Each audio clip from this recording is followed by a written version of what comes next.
April 21, 1994.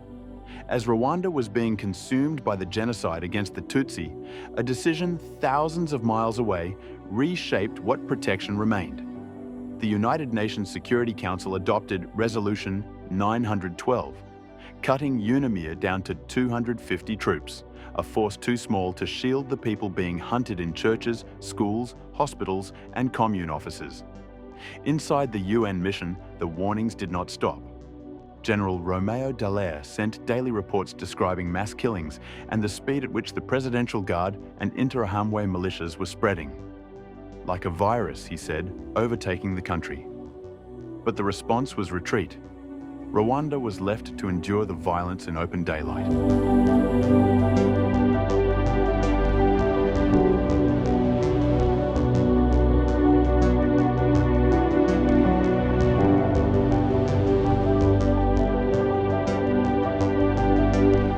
Resolution 912 amended UNAMIR's mandate. The mission that remained was no longer built for protection at scale. On the ground, the reports continued. Killings in multiple prefectures, bodies in the roads, roadblocks filtering identity, and civilians cornered in places they still believed were sanctuaries. Across Rwanda, authorities directed people toward gathering sites, commune offices, parishes, school grounds, promising safety through concentration. But concentration also meant control, and control made extermination easier. When the genocide reached the Murambi area, Tutsi residents and refugees from Mudasomwa, Kinyamakara, Musabeya, Muko, and nearby communes were pushed toward Murambi. Authorities claimed that staying together would guarantee protection. It was not true. Earlier, President Theodore Sindikubwabo and Prime Minister Jean Kambanda had visited Gikongoro and instructed local leaders to launch the genocide. Those hiding in communal offices and churches, some even protected by Hutu neighbors, were transported or escorted toward Murambi. Along the way, refugees were stoned by Interahamwe. When they arrived, the mechanism of weakening began. Water pipes were cut, and thirst became a weapon. As starvation and thirst set in, refugees slaughtered their cattle to survive. Interahamwe attacks came repeatedly. Refugees resisted with stones, forcing temporary retreats. But the assaults were not random. They were waiting for the moment when resistance could be crushed. In the early hours between April 20th and April 21st, around 3 a.m., gendarmes began firing grenades and shooting into the crowd.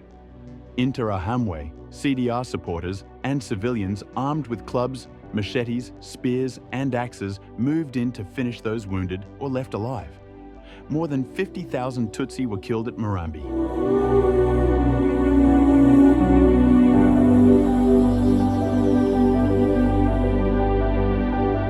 Cyanika Parish carried a haunting history. In 1963, mass killings of Tutsi occurred here, remembered by survivors as Bloody Christmas. From 1990 to 1994, persecution returned under Bourgmestre Désiré Ngezahayo, with Tutsi accused, imprisoned, and harassed as supposed accomplices. On April 8th, refugees from Karama, Kinyamakara, Nyamagabe, Rukondo, Karambo, and other communes gathered at Cyanika Parish.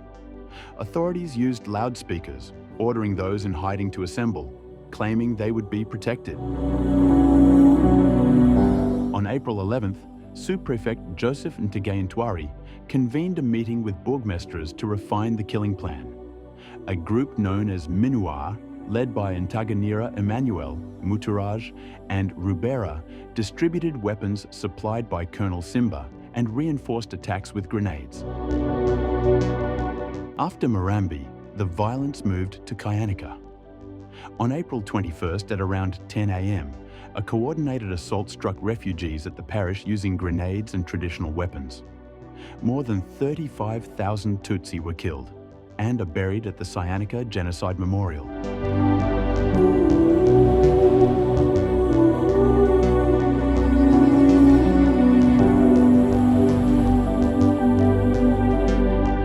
At Kaduha Catholic Parish, refugees arrived beginning April 8th from Muko, Musange, Karambo and Muzabeya. On April 17th, a gendarme confiscated refugees' traditional weapons, insisting they were now under protection. A German nun prepared porridge for children, while refugees shared what little they had. But starvation tightened, shaped by those with influence inside the parish, including a Burundian priest, Nyandwi Athanasi Robert, described as an organizer of the massacre. On April 20th, refugees were instructed to buy rice, even as the plan to kill them was already set. On April 21st, gendarmes, reservists and Interahamwe from surrounding communes surrounded the parish and killed approximately 45,000 Tutsi. Only a small number survived. The Kaduha Genocide Memorial now holds 47,311 victims. From April 18th to 20th, Tutsi sought refuge on surrounding hills and attempted to defend themselves.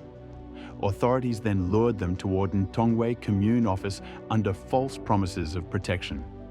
The gatherings grew. So did the forces assembled to destroy them. From April 20th into April 21st, attackers, including Interahamwe, Burundian refugees, soldiers and gendarmes, launched a coordinated assault after planning meetings in Mitima. The killings were systematic: gunfire and grenades to break the crowd, traditional weapons to finish those still breathing. Survivors fleeing were driven into the Nyamukumba Valley on April 21st, later remembered as the Apocalypse of Nyamukumba. Soldiers positioned weapons on surrounding hills, firing downward. Interahamwe moved through with machetes, clubs and spears, finishing what bullets began. Survivors fleeing were driven into the Nyamukumba Valley on April 21st, later remembered as the Apocalypse of Nyamukumba. Soldiers positioned weapons on surrounding hills, firing downward. Interahamwe moved through with machetes, clubs and spears, finishing what bullets began. April 21st was not only Murambi, Cyanica, Kaduha and Ntongwe.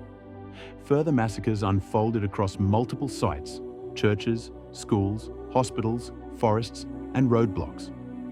Refugees were starved, trapped, transported and executed. Bodies were disposed of in pits, rivers, forests and mass graves.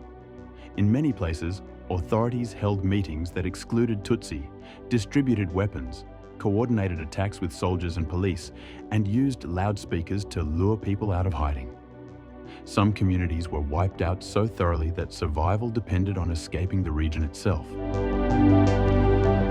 By April 21st, 1994, the genocide against the Tutsi had reached a level of coordination that turned refuge into a mechanism of killing, carried out through administrative direction, reinforced by armed forces, and enabled by international abandonment.